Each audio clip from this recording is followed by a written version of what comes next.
Ça y est, les vacances scolaires sont terminées. Les petits niçois ont retrouvé leur salle de classe aujourd'hui. Et quelle rentrée pour ceux qui participaient au prix jeunesse. Bonsoir Isabelle Dimondo. Bonsoir. Vous êtes directrice des bibliothèques de Nice et de la lecture publique.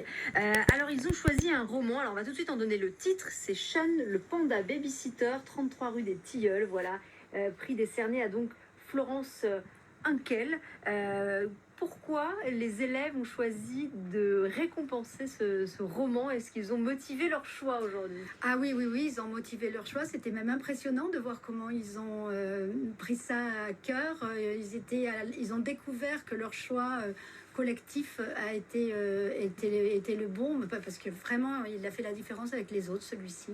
Et du coup, c'était vraiment des exclamations de joie. Mais alors, troisième édition cette année. Troisième édition, oui. Troisième édition.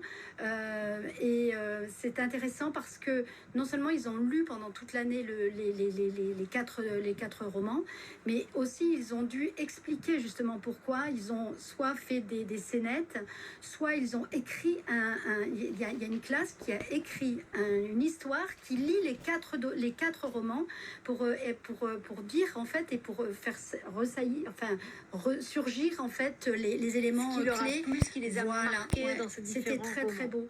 Et puis il y a des jeunes qui ont simplement fait de la lecture à voix haute, ce qui n'est pas évident. C'est non seulement ils lisent chez eux, ils doivent lire à voix haute dans un grand amphithéâtre de 600 places.